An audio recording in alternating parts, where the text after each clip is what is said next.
Happy freaking, what's today, Katie? Monday? Is it Monday. Monday? Monday. Best day of the week. Best day of the week. How many of you guys think it's the best day of the week? Like, no way, Mondays. I come back from all this freedom on the weekends and I've got to work on Monday. Boo hoo hoo. It's funny. You can tell a lot about by people on some of the awkward comments they make to feel the silence of yeah, the silence, the voids of silence. And one of the things that is very common for people is they fill the void with um, the weather is one, and then the second one is almost Friday. It's almost the weekend, right? One of the things I always say is like Happy Tuesday. They're like, yeah, it's almost Friday. Happy Thursday. Oh my God, it's almost Friday. Happy Friday. Yeah, so excited for Friday. And you can just tell a lot about the people by these awkward, silent voids that they feel inclined to share probably things that were passed down by their parents, people who have been in their lives, influential people. But I actually think that most people don't like Mondays, and it's because most people do have the weekends off where they have a freedom, and they come back to Mondays where they feel trapped. And the irony, Katie, in that is like I definitely can remember that feeling for sure. Like I was like dreaded the weekend, or I dreaded Mondays because my weekends looked very much different than my Mondays did. And I think it probably took me a couple years in business where I had this idea. I was like, what if I just actually work a little bit on the weekends? What if I just actually try to keep my routine on Saturday and Sunday as similar to the week as possible? Maybe I wouldn't have the case of these Mondays where I feel anxious, where I feel like I lose all this freedom that I had. And it started with us just going to bed at the same time. Do you remember that? When we made that decision to like go to the bed on the weekends at the same time that we did during the week. I've always tried to do that, but yes, I remember when I started influencing you to do the same. Yeah. Yeah, it was a great idea. And that was like the first step. And then the second step was just waking up and actually working on Saturday and Sunday. And it wasn't for a ton of time, it was just to like keep keep the keep the wheels in motion, just keep momentum going. And that way when Monday came around, it wasn't like all this stuff had built up and then I was like, then I was exposed to all the stuff that happened over 2 days. Especially as someone who was an operator of my businesses. I was like, I need to make sure that the things keep going. And then now we are not the operators of the business. Like, I think Monday is exciting because we actually get to talk to people again. Like, and over the weekends, it's like it's boring because I get no one to talk to. There's nothing going on. Uh, yeah, and today we talk to you guys first and foremost. That's fun, and then we get to talk to our teams. We get to talk to all the people who we coach, and like, yeah, it becomes something that Mondays are exciting because we get to interact with the world again. Whereas it's very quiet on Saturday and Sundays, and that's why one of our favorite things to do on Saturday and Sundays is to work. And so one of the things that we did for a very long time were Decadent days. So some of you guys are inside the community. Most of you guys have probably been to Decadent day. If you guys are brand new to the community, this is how the community started. It's before the community, we did Decadent days, and Decadent days were just a 1 day consulting day where people would fly out to either Montana, Arizona, wherever we were at the time, and we would spend Friday night at dinner with them, getting to know them a little bit better, ask them questions, trying to figure out what problem they were trying to solve in their business, or what problem they wanted to have solved in their business. And then Saturday, we spent probably 2 hours solving that problem, which was pretty easy to solve. And then the rest of the time, lining out the steps of now, how do you solve the next problem? And how do you solve the problem for that? And how do you solve the problem for that? Because ultimately, that's all business is just a series of problems. And then on Sunday, we would sometimes have breakfast. It just depends on it depends on the situation, but sometimes we'd have breakfast with a person. Sometimes their flight had to leave early. We wouldn't have breakfast with them, and they would go back to wherever they came from. And that's how we spent a lot of our weekends in 2023 and 2024 was doing lots of Decadent days. Katie, do you remember how many Decadent days that we did? Do you remember the number? No, 26, 7, 8, 9. Yeah, yeah, over 25 Decadent days. And yeah, so that's really how this community started. We started out by doing that, and then eventually we realized that uh, that people needed more than just a 1-day consulting day with Katie and Logan. They needed a community, they needed modules, group coaching calls, all these things that now we have today. And so the one-on-one Decadent days are that of the past, and so those are not for sale anymore. And really, it's because Katie and I just by the last couple of ones realized that we weren't learning anymore. And so, as much as this was for people coming out, it's also for us as well. And like the moment that we stop learning is the moment that we have to do something different. Because if we stop learning, we stop growing, then ultimately it's going to affect the people that we coach as well. And so, so we stopped doing one-on-one Decadent days, and then we have now transitioned to group Decadent days. And so now we have done 2 of those, and we have a 3rd one coming up on October 26th, I believe. And so those are that's the next series of things that we like to do on the weekends, is doing group Decadent days. And so these are for small group. And yeah, it's a different environment than one-on-one, and there's more of a community aspect. And we're also teaching different frameworks. And so this one, up to this point, has actually been invite only. It's because this specific Decadent day, group Decadent day, it solves a different problem. What is that problem, Katie, that this group Decadent day, or that this Decadent day solves? Yeah, what to do with the money that you do start making. Yeah. So step number 1, everyone in here, make money. Like, yeah, hey, I want to make money. And then once you start making money, you actually realize you create a second problem, is how do you manage the money? So that way it stays. Because making money is one game, but the second game, the most important game, is how do you keep money? And yeah, most people don't understand how to do number 1. And so if you don't know how to do number 1, there's a high probability you don't do number 2. And so Katie and I have been sharing what we've been learning over the last 8 years of how to make money, but then most importantly, how to keep money. And then what do you do with money, right? How do you make it grow? How do you make it make babies? And so that's what the second phase of this game is that we've been sharing at these group Decadent days, is that piece of it. But today we're going to be talking about just the first thing, just the first goal. How do we actually just make money, right? And really, how do we actually create these businesses that produce $1 million? And so last week, if you guys were on last week's call, actually, how many of you guys were on last week's call? Anybody on last week's call? And you guys get value from that call? I think that was like one of my favorite calls, was how to get clarity on exactly what $1 million business looks like, right? And there was 9 different phases or 9 different ways to measure $1 million business, right? And if you weren't on that call, or you haven't listened to that call, James, will you drop the link for both the free community? So if you guys are part of the free community, you guys can go watch that replay for free. Okay. Or if you guys are inside the paid community, James will drop the link for the replays inside there as well. And go watch that and go measure to see if you have $1 million business, because there's probably a few people on here who have $1 million business and you don't even realize it yet. And then for a couple of you people on here who actually have who have hit different phases in the business, like Elia's on here. She's our general manager for Bozeman. We've hit 6 out of the 9 ways that you can qualify for $1 million business. So Elia, you go watch that replay and figure out how we do number 7, 8, and 9 as well. Because there's more phases than just $1 million in revenue. There's more than just there's $1 million in profit. There's $1 million monthly profit run rate, right? And so there's some additional ways that we can continue to grow. And then there's people on here. Who else is on here? I can see.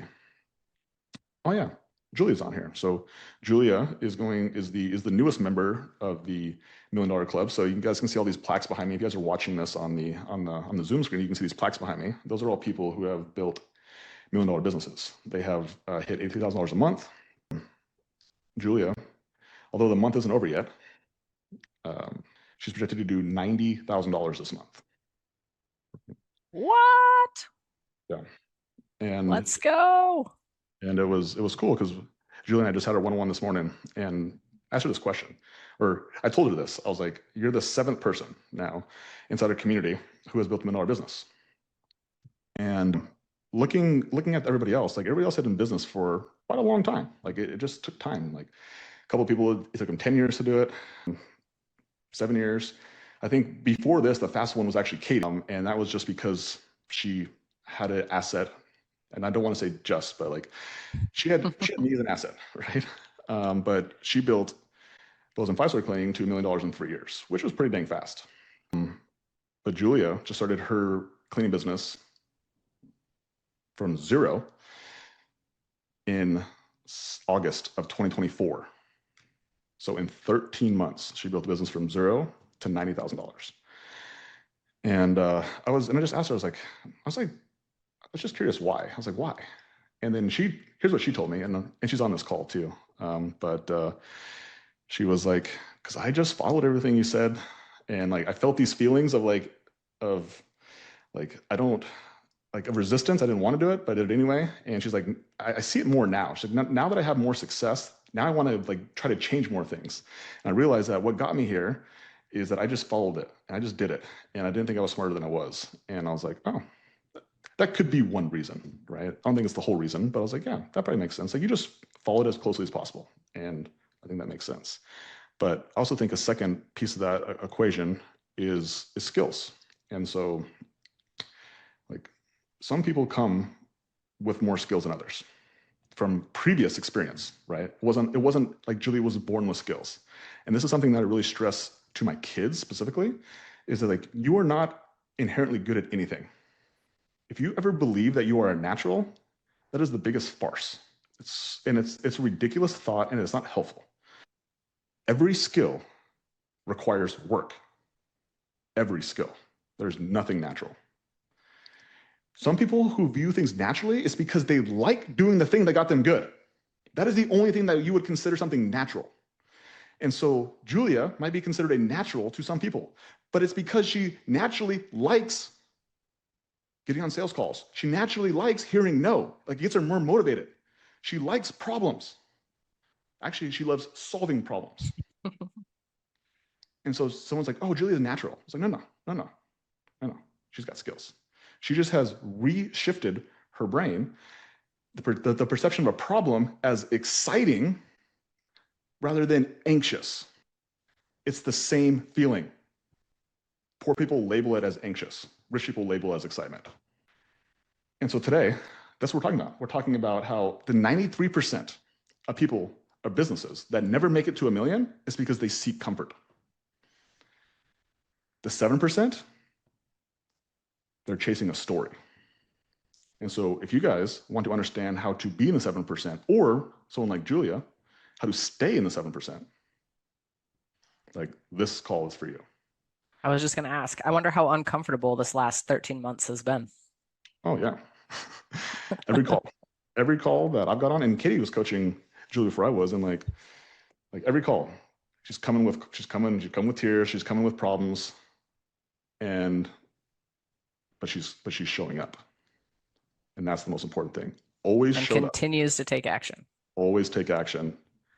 Never justifies. Never makes the excuse of why she didn't do it. Just says, I didn't do it, and I already changed my behavior. And that's why the speed is important. And so last week I talked about $1 million business. The difference between making $1 million in profit versus making $1 million of lifetime revenue, which is the differences between number 1, number 9, is just a function of speed. It's just a function of speed. And so that's why speed wins. The faster that you can do this business, the faster you can hire clients, that you can hire cleaners, the faster you can bring on clients, the closer that you can be to number 9, which is taking home $1 million. What would your guys' life look like if you were netting $83,000 a month? You were netting it. Like, never even thought about that. Never even thought about that. It's possible. It's possible. I'll tell you what it does. It just gives you options. Just gives you options.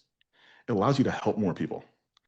And eventually, like $83,000 a month, like it's more than enough to take care of you and your family. It's more than enough.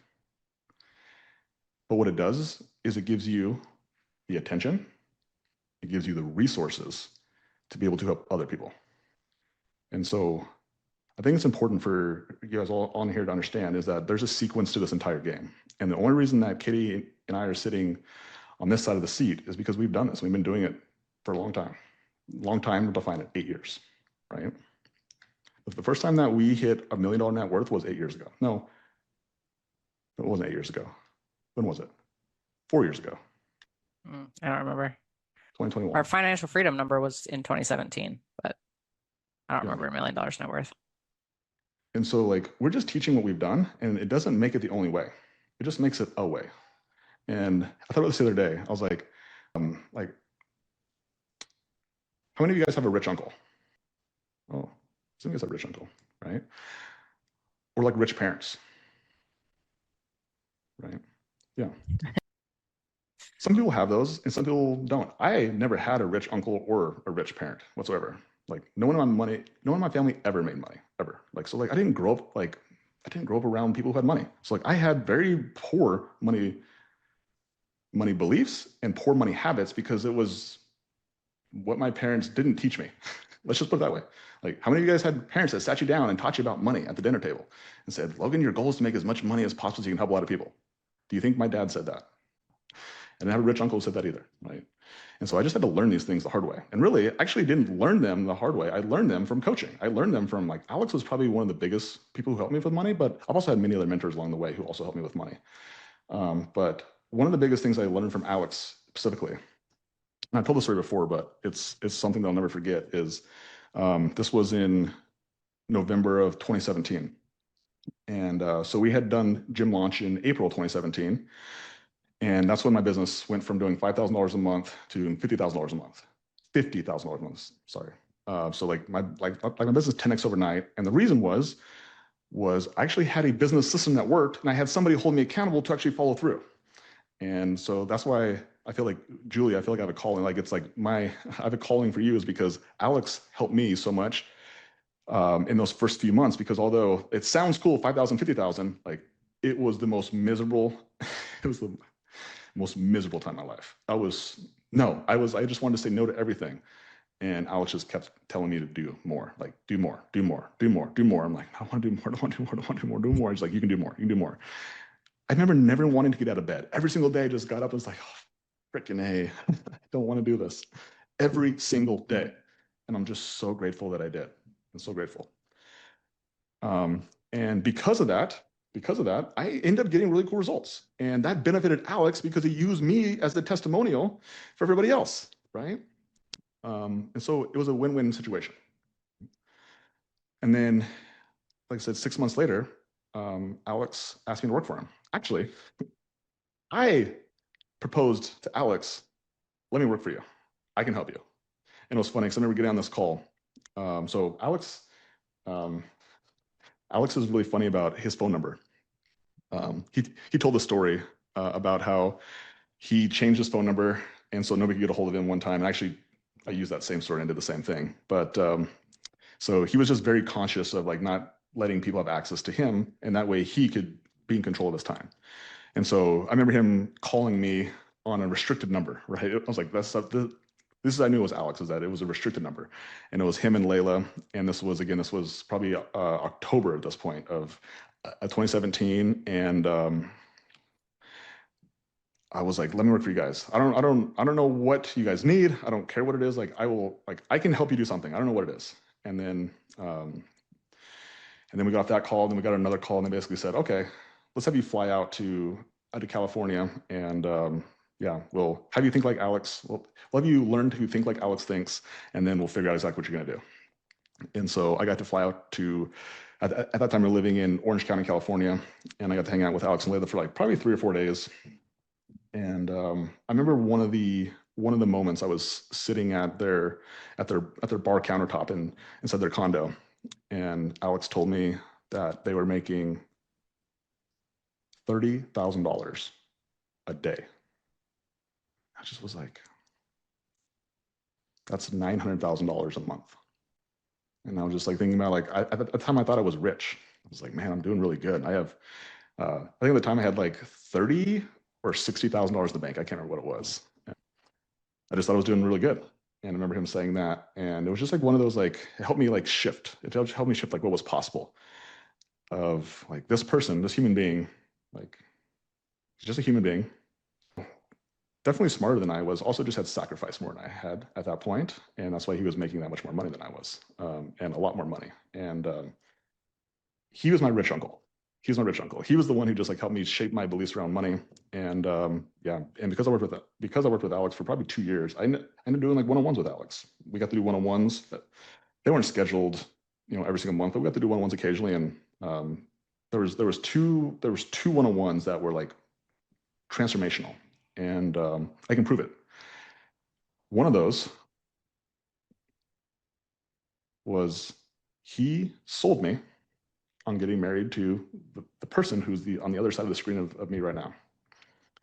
And so at that point, 2017, Katie and I had been together for 4 years. We've been together 4 years. We had just moved into a house. We just bought a house together, but we still weren't married. And I remember Alex asked me the question. He's like, "You gonna marry her?"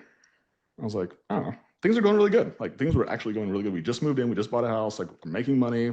She has a job. She's making decent money at her job. It's like things are good, man." He's like, "You'll make more money if you marry her." It's like, "What?" He's like, "Yeah, you'll make more money." So like, I would do it. I was like, "Okay."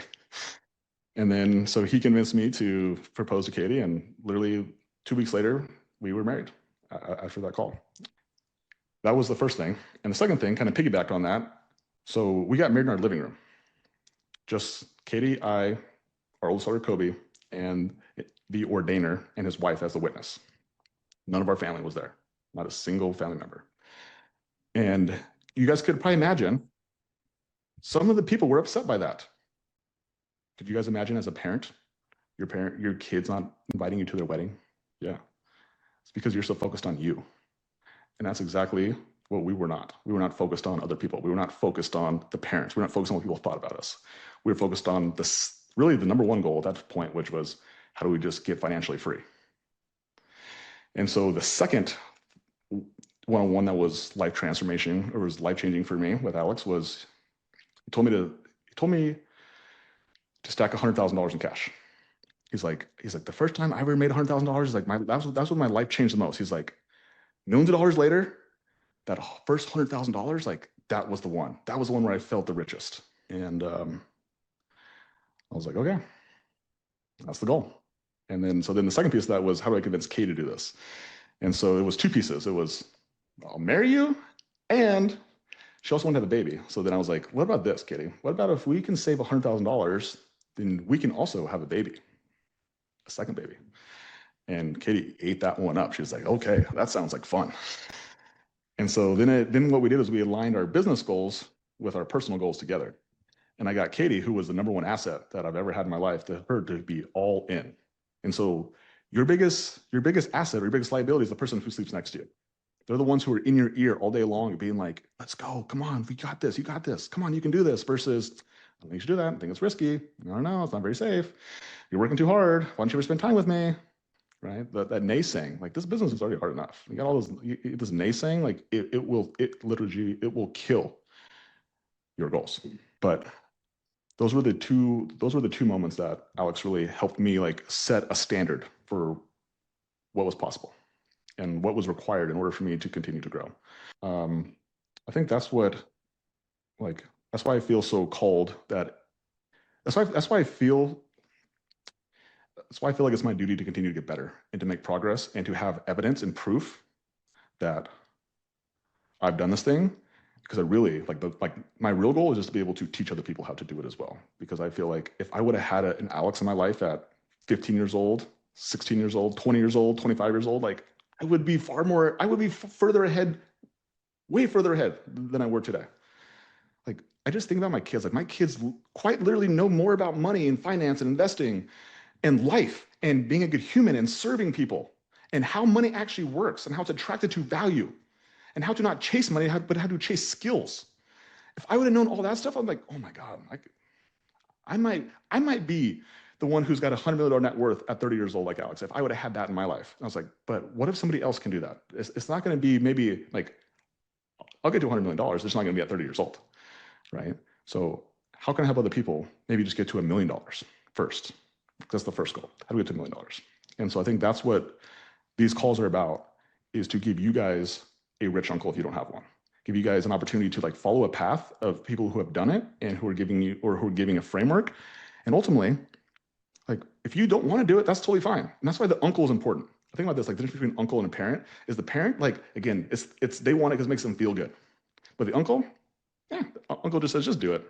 They don't really care if you follow advice or not, because they don't get the status because it's not their kid, right? And so if you guys want to follow the advice, amazing. If not, that's totally fine too. But I wanted it to at least be an option. And so today we're gonna be talking about the decision filters between the 93% and the 7%. Okay, the 93% of people who never make $1 million and the 7% of people who do make $1 million. Okay, and so this all is based around the idea that average people solve average problems. Excuse me, average people solve for average outcomes. That's really what it is. Right? And so, Katie, let's talk about the first decision filter. Let's talk about food. This is the one that like I see it so much, and that's why I've got to talk about it first. So when we talk about the decision filter of food, like what do the 93% ask? Like what's the question they ask? What do I feel like eating right now? What sounds good? What would you want to have? What tastes good? How many of you guys ask this question? Maybe this is the only question you guys ask. What tastes good? What sounds good? What do I want to have? Most people, 93%, right? What do the 7% ask?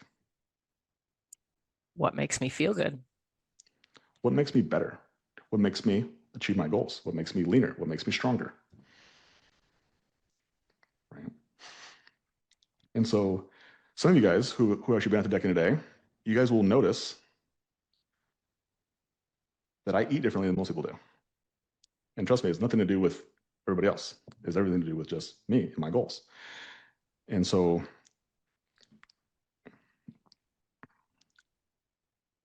if you want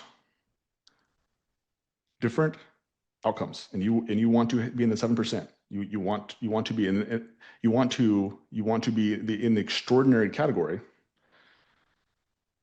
it's starting by asking yourself a different question. Why most people ask themselves, like, what tastes good? You know, what's going to solve this temporary feeling that I'm having? If you want to be extraordinary, you say, what do I need to eat in order for me to get to said goal, to get stronger, to get leaner, to be jacked, to be whatever it is that I want to be that is not average? And I think one of the videos that Alex he shares about his goals in the beginning were actually very simple. Not be poor. He's like, my goal wasn't to build $100 million net worth. He's like, it was just not to be poor. And I relate a lot with that, especially when it comes with food. It's like, I just don't want to be average. I never want anybody to ever look at me and be like, oh yeah, you probably like choose to eat based on what sounds good, huh? I'm like, no. I refuse to be average. Like, I don't even really have a crazy, really big goal. Just like, don't be average, right? And once we decide that don't be average, then like, what does it take not to be average? Well, it takes actually paying attention to what you're putting in your body, tracking it, going against your feelings. Oh man, fast food really sounds good today. I really want to just eat this brownie and this cookie. This would taste so good.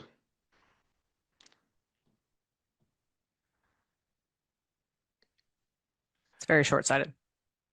It's temporary. It's temporary. Now, stay with me, guys, because this is not directly making $1 million. You cannot be jacked and all of a sudden then make $1 million.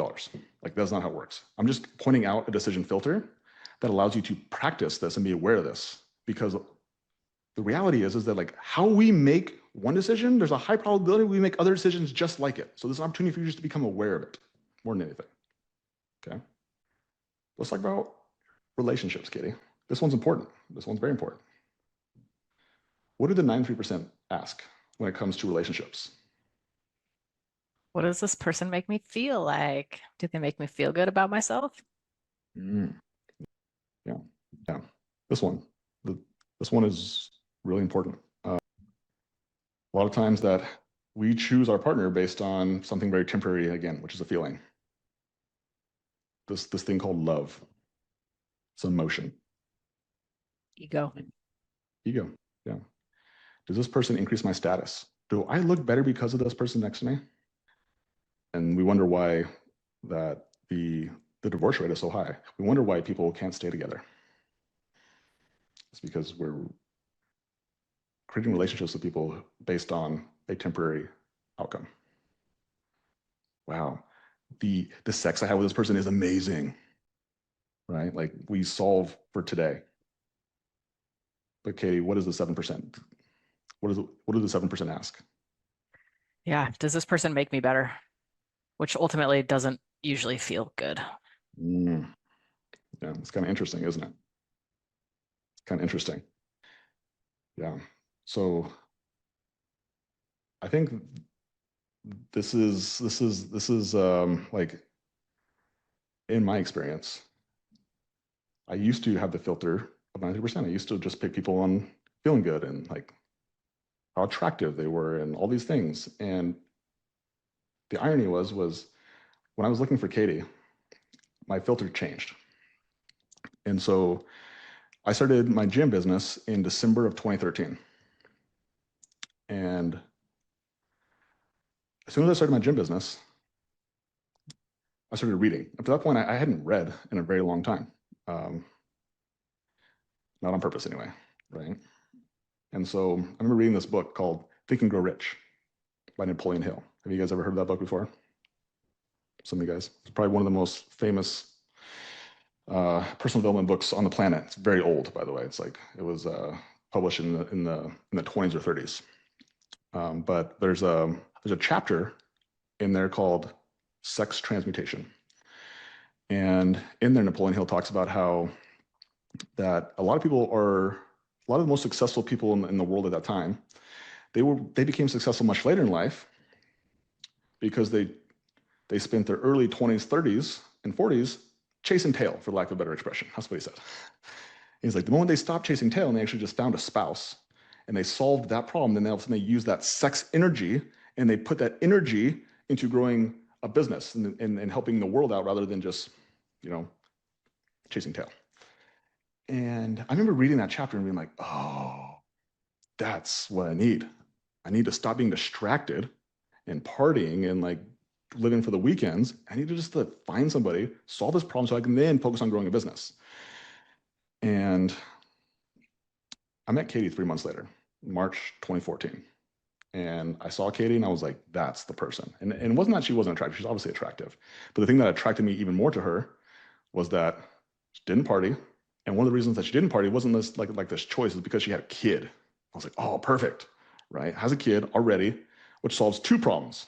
Doesn't party and is not going to pressure me to like get married and have kids, which I thought were against my goals of actually growing a business. I wanted to just focus on growing a business. I was like, this was why Katie was perfect.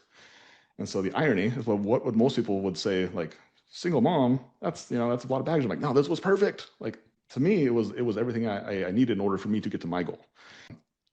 And so Katie made me better in that sense, right? In that sense, she kept me from being distracted over here, so I can stay focused on actually learning the skill sets to grow a business. And what I also didn't realize too is that she also helped me through the trying times, because from 2014 to 2017, I made no freaking money. I made $135,000 in 3 years. I made $4,700 a month for 3 years. Guys, I was broke. I was poor for 3 freaking years. And Katie was the one who kept encouraging me. She kept on like seeing the work I was doing without getting the outcome. And she's like, you're doing it. Like, you're doing a great job. Just keep working, keep pushing. And it was that kept me going till I got to a place where I finally had the opportunity to then like give somebody money like Alex. Like that's how that whole thing got connected, right? But Katie made me better. And now, oh my God. And then again, Alex was like, you should marry her. I was like, didn't understand it. Now, Katie pushes me. Where before, like I used to push her, like you can get better, you can get better, you can get better. And now she pushes me to get better.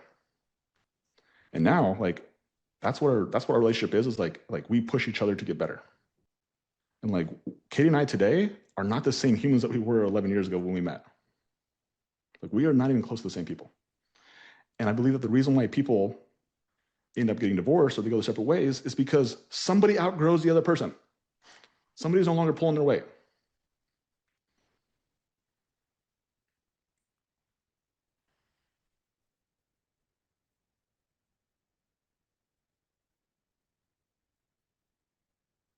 So let's talk about the next one, Katie. Let's talk about career. What did the 93% ask? Yeah. What am I passionate about? What am I good at? What do I want to do that What do I like doing? makes me feel good right now? What's fun? Yeah. And I was very guilty of this. That's why I started a gym, guys. And that's why I'm no longer in the gym. If you guys want to know why I'm not in the gym, it's because I started a business I was passionate about. Yeah. Wrong filter to grow a business that is going to give me the financial freedom that I desired. And the reason that we started this business, we asked ourselves a better question. What can I become great at as valuable in the marketplace? Like that's why this business has done so well, is because we started with this question. Like we realized that we had skills that we learned from the gym business, but we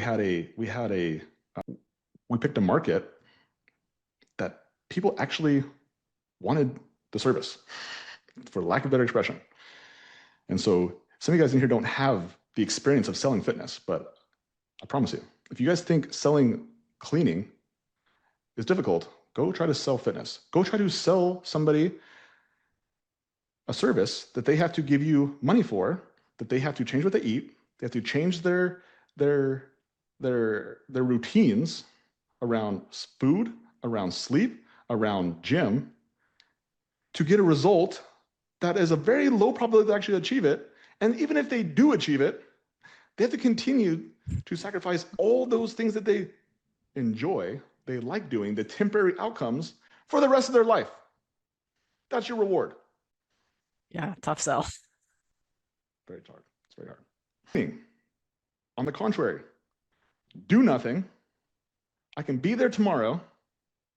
All you got to do is give me $300 and I'll guarantee the outcome.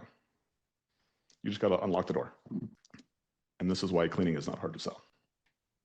And so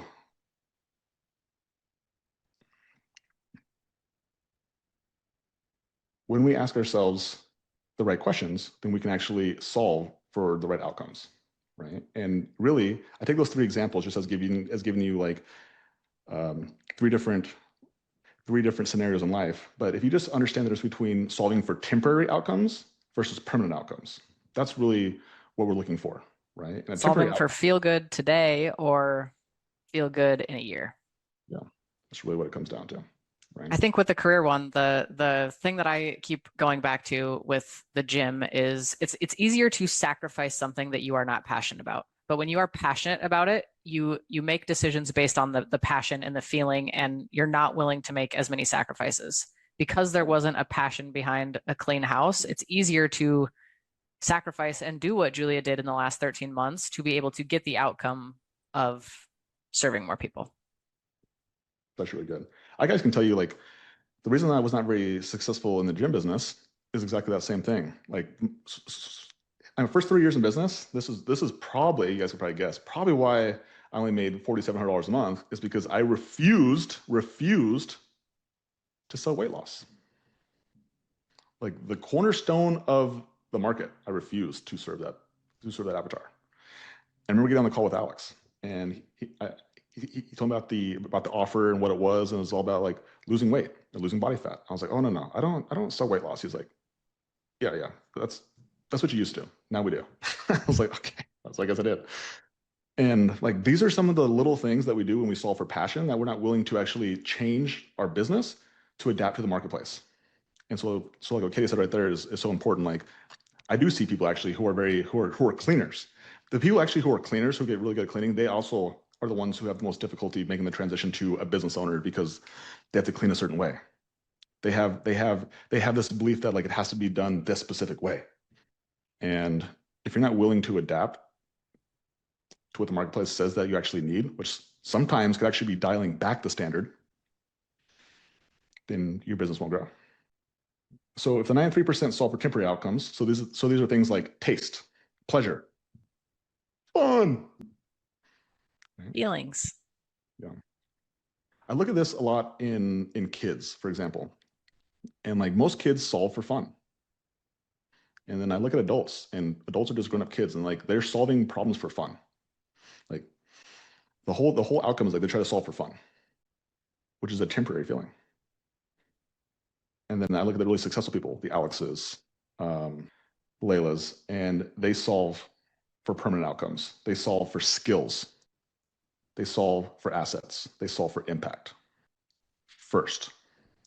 And so this was a question that Anna Harris asked at a group Decadent Day. I'm not sure if Anna Harris is on here, but so part of this Decadent Day, like I was saying earlier, we walk people through a financial plan, right? And we have 3 plans. We have a plan to be secure, we have a plan to be comfortable, and we have a plan to be rich.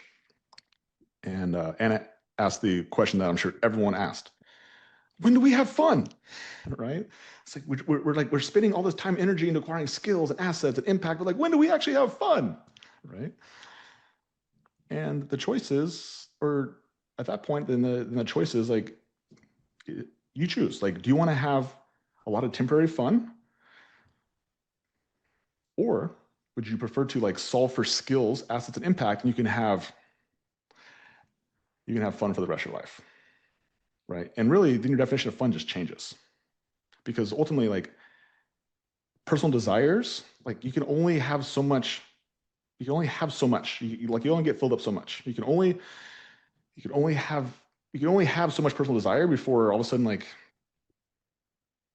I think this has been the funnest thing for me to watch with all of the coaching clients in the one-on-one coaching program is everybody gets into this business to solve one problem, and that's my problem. I want financial freedom and I want time freedom. And when that problem starts to get solved, that's when the true fun of being a business owner starts, because now you get to provide the opportunity for team members to actually get financially secure and potentially have time freedom in the future. But it's very selfish in the beginning because we have to solve for taking care of ourselves first. And the true fulfillment and the impact comes from actually serving other people with an opportunity that they maybe never would have had without this. yeah.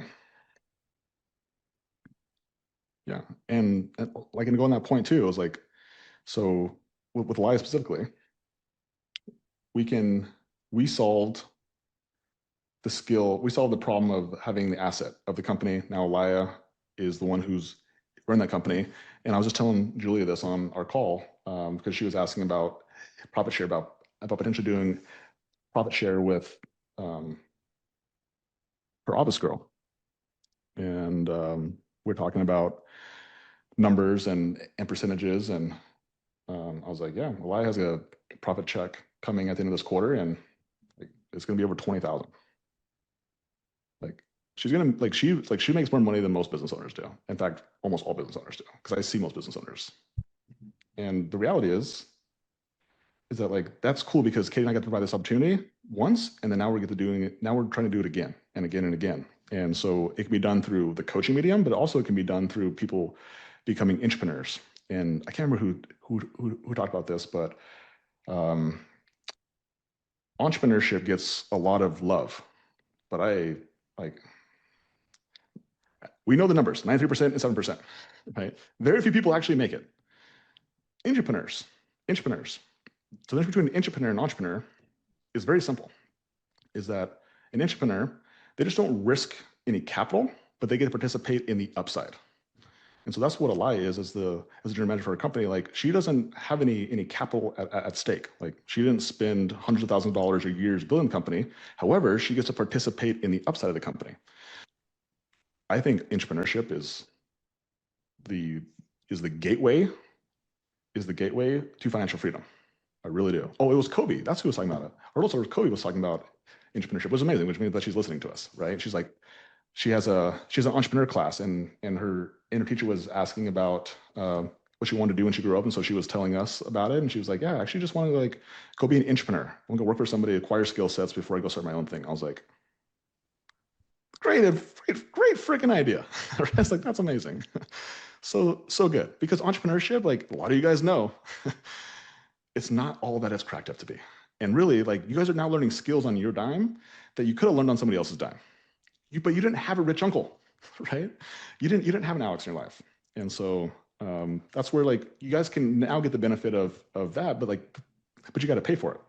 Where someone like Elia and Keziah, like, they get paid for it, right? And it's just less complex, which means they can learn faster. And they have less bad habits. And honestly, like, they make a lot more dollar per hour than entrepreneurs do. Even if we were to take away the amount of money that some entrepreneurs in here, even if you guys do make more, like, per hour, you make way less. And so I think, like, that's the other piece of it too, that as much as this is called out entrepreneurship, I think entrepreneurship is, like, it's what I sell my kids on, apparently. And it's what I would sell most people on. Now, most of you guys in here already have businesses, so, like, we're gonna do the entrepreneurship. But if, you know, and Kobe's trying to get us to, like, go to her entrepreneur class and, like, speak to them. I doubt it's gonna happen because anyway.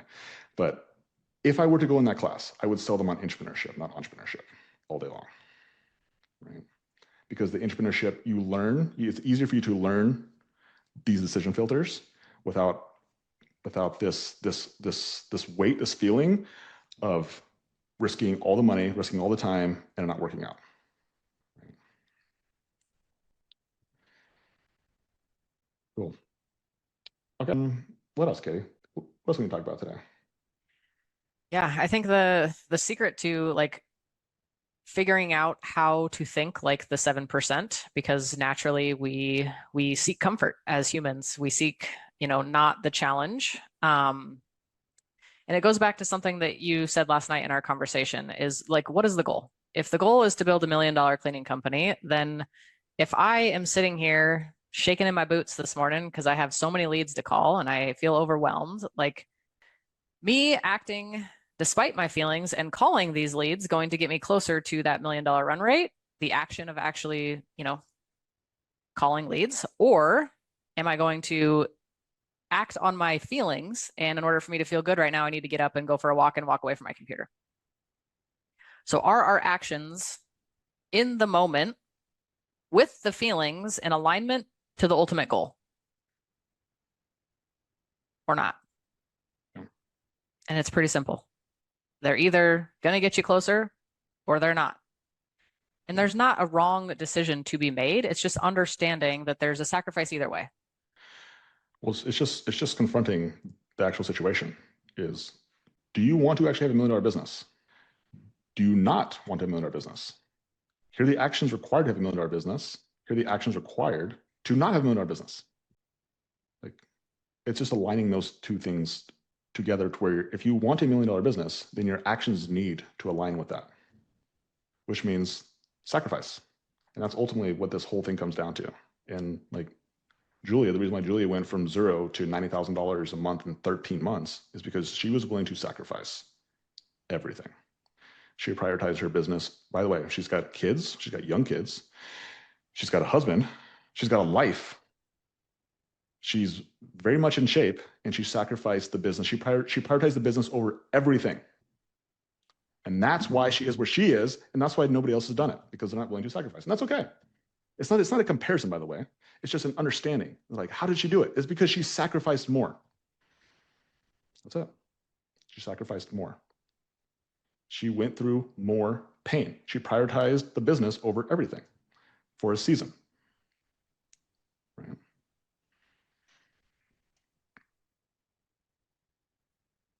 And thought about this really, really hard the other day. I was thinking about this. So Katie and I used to get coaching from Dr. Kashi. And I remember one of the last calls that we had with him. He's like, go do something epic so we can stay friends. And he said it in the most, like, sincere way possible. It's like,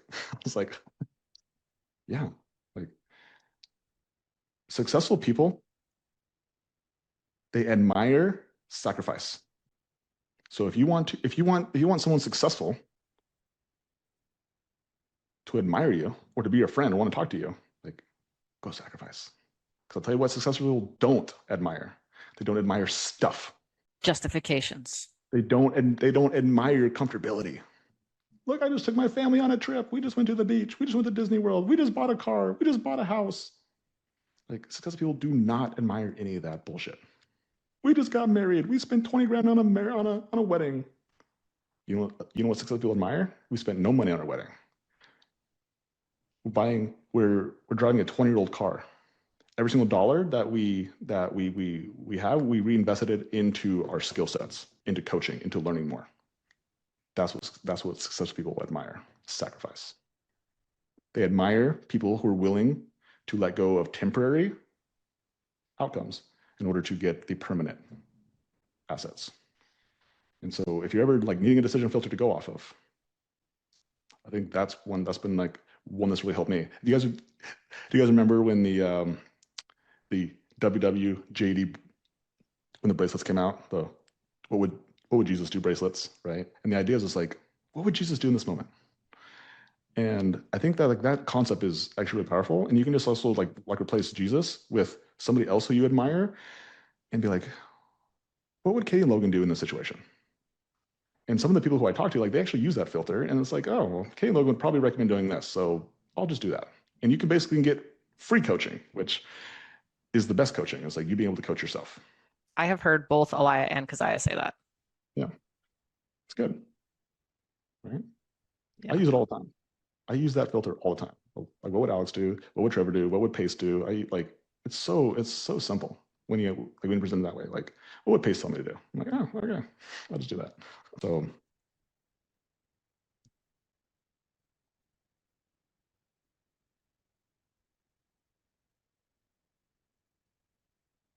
last thing we'll end with here is that there's a lot that it takes to go to be in the 7%.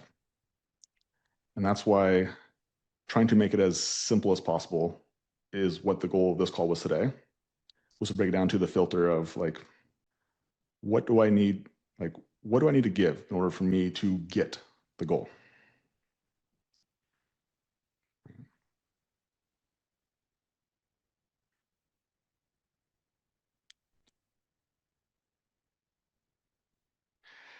Get anything else you want to add before we get off today? 93%, the comfortability, they chase temporary pleasures. Never last longer than a moment. When you eat the cookie, when you don't make the sales call. The 7%, create impactful stories. Whether you succeed or not, you have a dope story, and you usually learn a skill along the way. Go create a cool story. Like that's why all of you are here today, is because you have gravitated towards us through the story that we tell. Yeah. The truth. Yeah, and I just want to share with you guys, like this always has been about the story for me. It's always been a story. I'm always just like, how do I achieve this goal so I can tell the story? And just want to share a framework that has worked for me, and hopefully work for you guys too. Go create a story so you have the proof, you have the evidence, and then go share the story so you can go help somebody. Go see if you can inspire somebody. Happy Monday, guys. Thank you guys for showing today. Again, if you guys want to watch this replay, they're gonna be inside the free school community and inside the paid coaching group under the Road to 1 Million Replays. Yeah. Thank you guys for showing up today. This is week number 83. It's week 80. It's 83. 83K week, Katie. Ooh, let's hit it. Did you hear that, Elia?